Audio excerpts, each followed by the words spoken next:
Hello दोस्तों, स्वागत है आपका एनवी एजुकेशन में। तो आज हम स्टार्ट करें फिर चैप्टर 14 का क्वेश्चन नंबर 12 से। देखिए लिखा है क्या, वर्ष के आरंभ में अरुण और अजय क्रमशः 24,000 और 30,000 लगाकर एक साथ एक व्यवसाय शुरू की। कुछ माह के बाद अरुण ने 12,000 रुपये और व्यवसाय में लगा दिए। वर्ष के अंत में उस व्यवसाय में 14,030 रुपये लाभ किसका हुआ?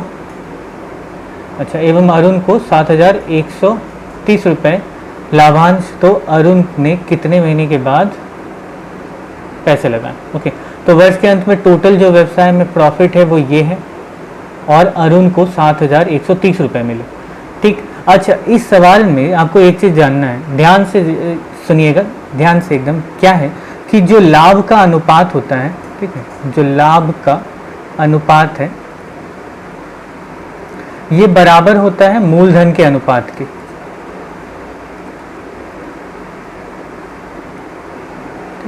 यानी लाभ का अनुपात बराबर मूलधन का अनुपात। इसका मतलब क्या है, अगर हम यहाँ से लाभ का अनुपात निकालते तो मूलधन का भी अनुपात मिल जाएगा हमको। ओके, तो चलिए तब सबसे पहले कुल लाभ, यहाँ पे कुल लाभ कितना हुआ है देखें, कुल लाभ हुआ है 14,030 रुपये। ओके, 14,030 रुपये कुल लाभ हुआ है। अरुण को कितना मिला? तो अरुण को मिला 7,130 रुपये। दूसरा इंसान कौन है यहाँ पे? अजय है। तो अजय को कितना मिलेगा? तो अजय को कितना मिला? 14,030 में से 7,130 माइनस कर देंगे तो यहाँ पर कितना हो जाएगा? 6,900 रुपये। ठीक है, ये तो 7 और 7 14, यहाँ पे 30 रुपये और चले गए इसके पास। 100 रुपये कम है, 100 रुपये इधर ज़्यादा है तो 100 रुपये इधर कम हो जाएगा। तो 6,900 रुपये अजय को मिले। ओके, अब यहाँ पे हमें क्या करना है, हमें यहाँ पे लाभ का अनुपात निकालना है। लाभ का अनुपात कितना होगा यहाँ पे? अजय और अरुण का, सॉरी अरुण पहले फिर अजय। ओके, तो 7,130 अनुपात 6,900। तो यहाँ से 1 0 ये कट गया। अच्छा, यहाँ पे 3 से कटता है क्या? नहीं कटता है, लेकिन ये 23 से कटता है। ये वाला 23 से कटता है, हाँ बिल्कुल 23 से कटता है। 23 तिया 69 और 1, यहाँ पे 23 तिया 69 हो गया। अच्छा, यानी कि क्या हुआ यहाँ पर? 31 अनुपात 30। ठीक है, ये हो गया लाभ का अनुपात। अब हम जानते हैं क्या कि लाभ का अनुपात बराबर मूलधन का अनुपात। अब हम यहाँ पे लिख देते हैं कि लाभ का अनुपात बराबर मूलधन का अनुपात। अब लाभ का अनुपात और मूलधन का अनुपात बराबर है, यानी कि इसका मतलब ये भी क्या हो गया? 31 अनुपात 30। ओके, यहाँ तक करके छोड़ते हैं। अब आगे हम सवाल की तरफ बढ़ते हैं। तो हमें क्या निकालना होगा? मूलधन कितना कितना इन लोगों ने लगाया है। ओके, पहले मूलधन चाहिए, फिर मूलधन का अनुपात निकालेंगे हम। तो मूलधन में क्या है, देखिए यहाँ पर बदलाव हो गया। क्या? माह के बारे में बात कर दिया, माह के बारे में यानी महीने के बारे में बात किया। इसका मतलब हमें क्या करना पड़ेगा? सारा मूलधन जो है वो महीने में बदलना पड़ेगा। ठीक है, 1 साल के लिए। तो चेंज किसने किया? चेंज अरुण ने किया, 12,000 रुपये और लगा दिए व्यवसाय में। अजय ने कोई बदलाव नहीं किया। तो अरुण का मूलधन निकालते हैं। अरुण ने पहले 24,000 लगाए, फिर कुछ महीने के बाद।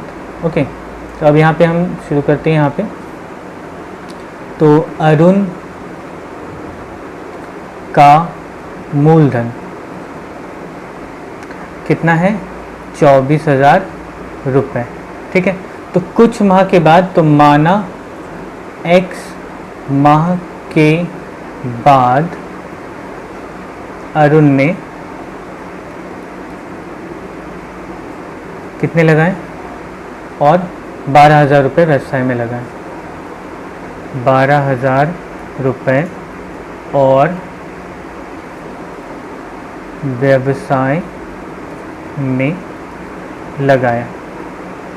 अच्छा, इतना लगा लेने के बाद, ठीक है, अब हम निकालते हैं कि इसका कुल मूलधन 1 वर्ष के बाद कितना होगा।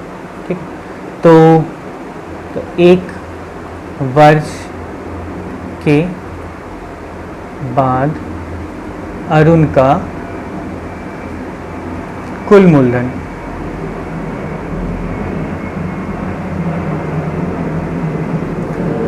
कितना हो जाएगा? सबसे पहले उसने 24,000 कितने महीने के लिए लगाया? x महीने के लिए। x महीने के लिए क्यों ले रहे हैं? क्योंकि x माह के बाद उसने कुछ पैसा और लगाया, ठीक है। तो 24,000 रुपये जो हैं उसके कितने महीने तक रहे? x महीने तक रहे, ओके। अच्छा, अब इसने क्या किया कि x महीने के बाद 12,000 और लगाए, यानी कि अब उसके पास टोटल कितना है? 24,000 प्लस 12,000, ठीक। और ये कितने समय के लिए है? तो x महीने तक का समय तो बीत गया, अब कितना समय बचा है? तो जैसी बात है, एक साल कितने महीने का होता है? 12, तो बचा हुआ समय 12 माइनस x, इतने समय तक का है, ओके।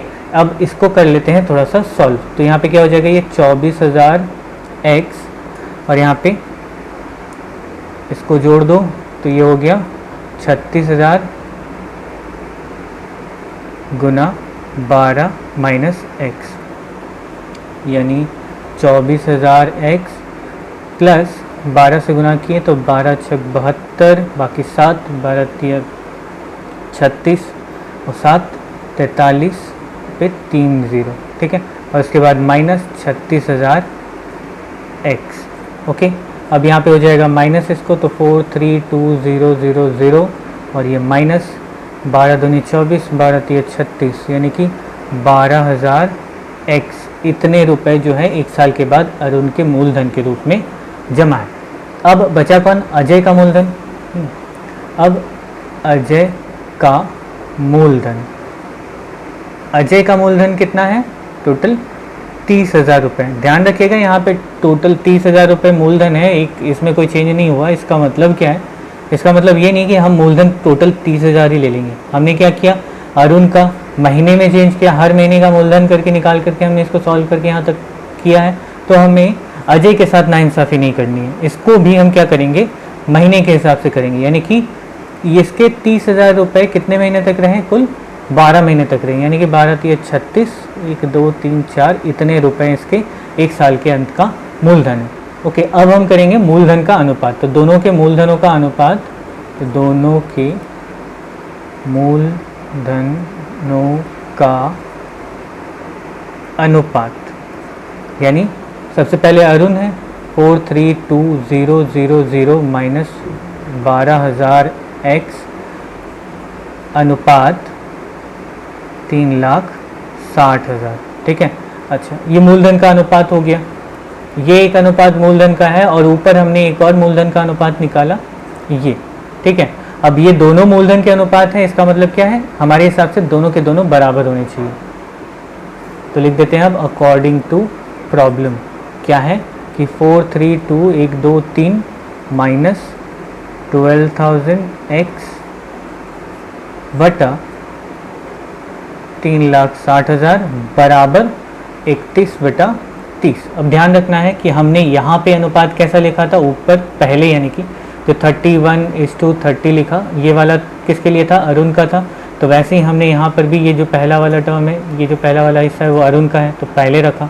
बाद में 30 है तो यहाँ पे बाद में 3 लाख यानी अजय का है, तो अजय का यहाँ पे भी बाद में, इधर भी बाद में। तो वैसे ही यहाँ पे अरेंज करना है एकदम ठीक से, नहीं तो फिर गड़बड़ हो जाएगा। अब हमें सॉल्व करके निकालना क्या है कि x का वैल्यू कितना है।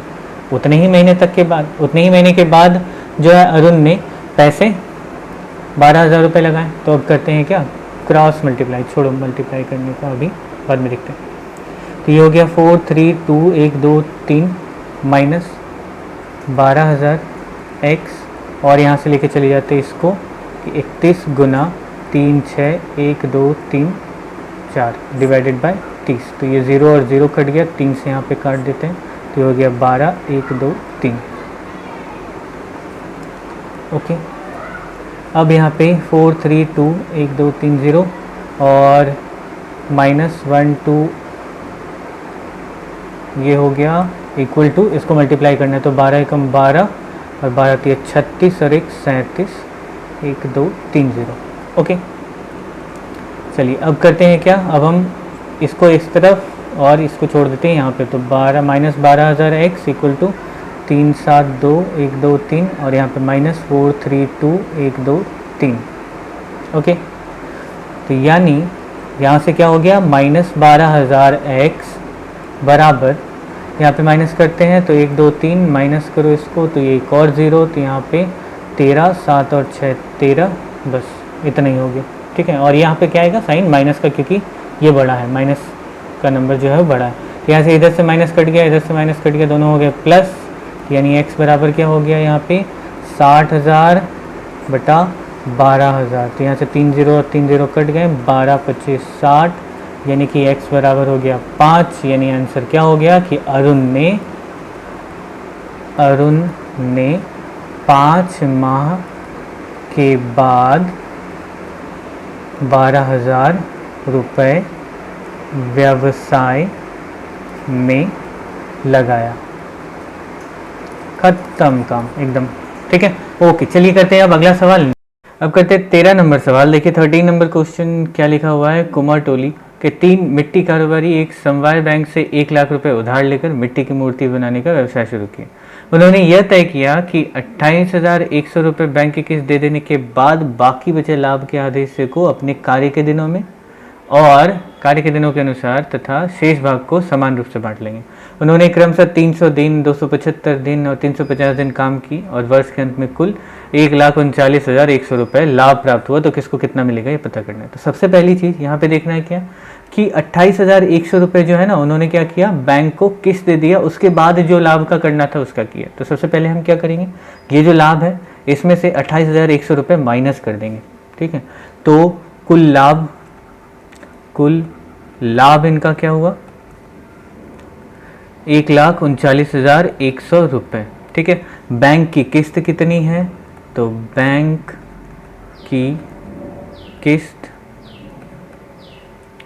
की किस्त जो है वो है 28,100 रुपये।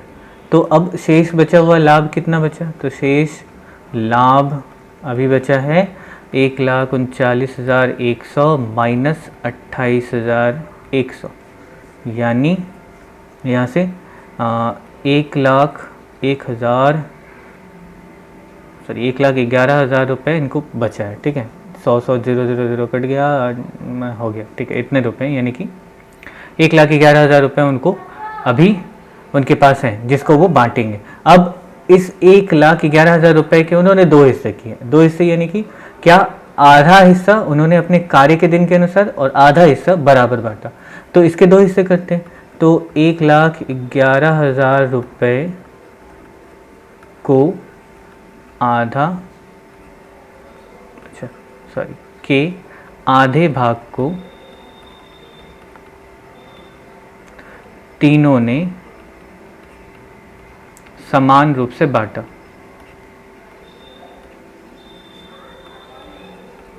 अब समान रूप से बांटा तो आधा हिस्सा कितना है, तो यहाँ पे हम लोग लिखेंगे क्या,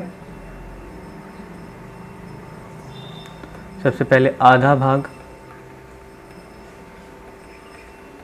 यानी 1,11,000 बटा 2, यहाँ पे हो गया 5,5,5,0,0।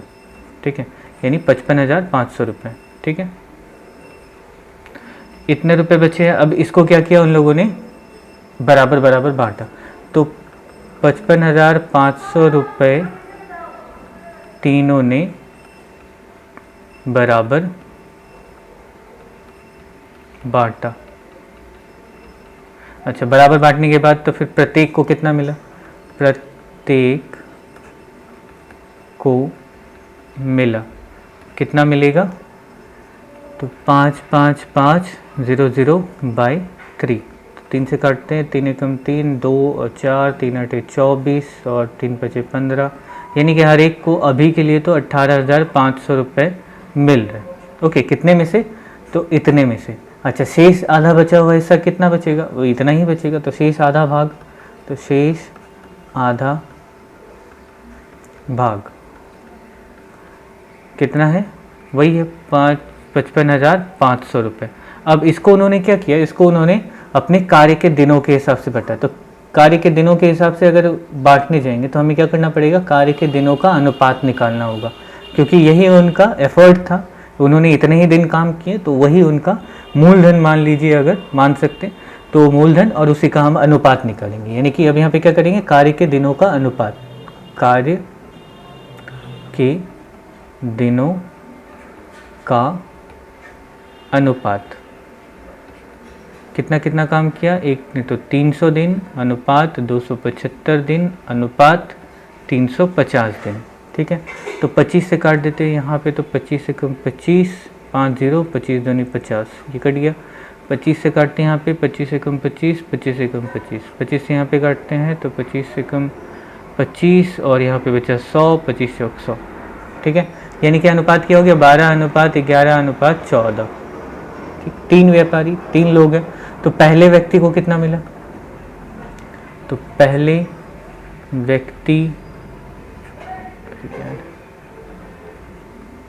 का लाभ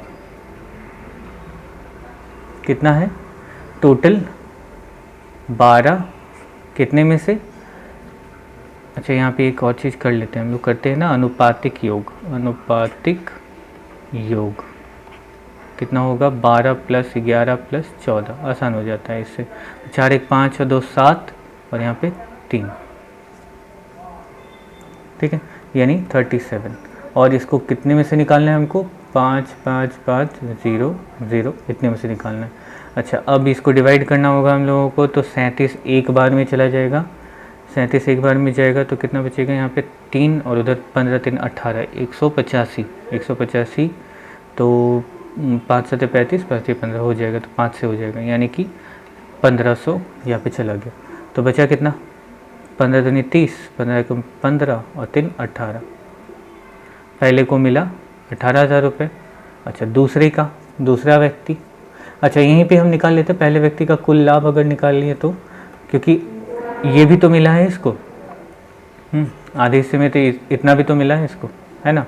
तो पहले व्यक्ति का कुल लाभ, ठीक है, कुल लाभ कितना होगा, 18,000 + 18,500, यानी 36,500 रुपये। ये पहले व्यक्ति का लाभ हो गया, ये एक आंसर है। नेक्स्ट अब दूसरे का निकालते हैं, तो दूसरे व्यक्ति का लाभ कितना होगा, 11 है दूसरे का, कितने में से, 37 में से, और गुना करेंगे 55,500 से, तो ये कट गया था हमारा 15 से, तो ये हो गया 11 से 15 को करेंगे तो 5 1 ये इतने रुपए, ओके। अच्छा अब इसका कुल लाभ, तो दूसरे व्यक्ति का कुल लाभ कितना होगा, तो 16,500 + 18,000 रुपये, 18,500 रुपये, यानी कि यहाँ कितना हो गया, 17 18 35,000 रुपये, ओके। नेक्स्ट अब तीसरा आदमी, अब तीसरे व्यक्ति का लाभ, तीसरे व्यक्ति का लाभ कितना है, 14 है, कितने में से, 14 है ना, हाँ 14 अनुपात है, कितने में से, 37 में से, 37 में से, और ये 5 5 5 0 0, ये कट गया, 15 0 0, तो 15 चौक 60, बाकी 6, 15 कम 15 6 21, इतने रुपए। और इसका कुल लाभ अब निकालते हैं, तो तीसरे व्यक्ति का कुल लाभ कितना हो गया, 21,000 + 18,500, यानी कि 39,500 रुपीज़ इसका लाभ हो गया। तो ये एक आंसर, ये एक आंसर और ये एक आंसर, ओके। और इसी तरह से ये सवाल ख़त्म होता है, ठीक है। अब मिलेंगे अगले वीडियो में, तब तक के लिए बाय बाय, टेक केयर।